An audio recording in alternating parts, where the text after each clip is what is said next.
শুভ সকালবেলা। অশেষ ধন্যবাদ জানাচ্ছি আমাদের আলোকিত মানুষ হিসাবে এখানে উপস্থিত আছেন আমাদের শ্রদ্ধেয় ভাইজান।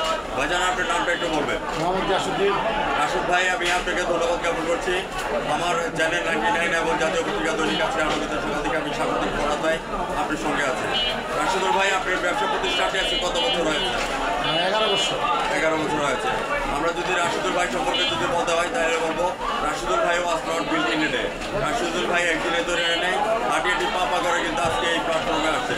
রাশেদুল ভাই, আমি আপনার কাছে জানতে চাচ্ছি বর্তমানে আপনার ব্যবসার যে পরিস্থিতি কেমন যাচ্ছে এই কথাটা চ্যানেল 99 এবং জাতীয় পত্রিকা দৈনিক আছে আলোকিত থাকলে তুলে ধরবেন। আমি সাংবাদিক ফোনাতে আপনার সঙ্গে আছি। রাশেদুল ভাই, মোটামুটি ভালো আছে, কিন্তু সবজির দাম মেলা দাম। সবজি পাইকাররা ও রাস্তা করে দাম কম থাকতো। এখান থেকে আপনি যে সবজিগুলি আসছে এগুলি কোথায় কোথা থেকে সংগ্রহ করা হয়? এটা আছে পঞ্চগড় থেকে আসে, খুলনা থেকে আসে, এর মধ্যে চুয়াডাঙ্গা থেকে আসে, মেহেরপুর থেকে আসে।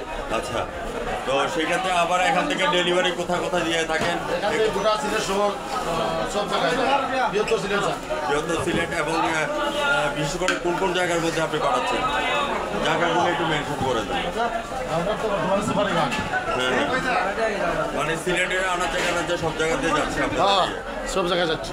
আমি আপনাকে ধন্যবাদ জ্ঞাপন করছি। যখন শ্বশুরবাড়ি যাওয়া হয় তখন জামাই হিসাবে শ্বশুরবাড়ির জন্য এই সবজি নেওয়া হয় নাকি? সবজি তো নেই, পাঠাই মিষ্টি মিষ্টি তো নেওয়া লাগে। সবজি তো একটা আনকমন, এটা তো দেওয়াও লাগে। রাশেদুল ভাই, আপনাকে ধন্যবাদ জ্ঞাপন করছি আমার চ্যানেল 99 এবং জাতীয় পত্রিকা দৈনিক আছে আলোকিত সকাল থেকে। আমি আপনার কাছে জানতে চাচ্ছি আপনি চ্যানেলে কখনো সাক্ষাৎকার দিয়েছেন কিনা? যারা সাক্ষাৎকার দিয়েছি অন্য চ্যানেলে দিয়েছি। অন্য চ্যানেলে দিয়েছেন। আজকে যে আপনি সরাসরি টিভি চ্যানেলে সাক্ষাৎকার দিচ্ছেন এবং আমাদের অনলাইন চ্যানেলে যে সাক্ষাৎকার দিচ্ছেন আপনার কাছে কেমন লাগছে? ভালো লাগছে, রাশেদ ইসলাম ভাই, ভালো লাগছে।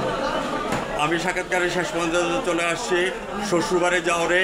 রাশেদুল ভাইয়ের দোকান থেকে বস্তা ভরে সবজি নিয়ে যাও, জামাই বাবু জামাই আদর পাওয়া যাবে। তা ধারাবাহিকতা রক্ষা করার জন্য আমি সাংবাদিক ফরাদ ভাই বিদায় কাটাচ্ছি।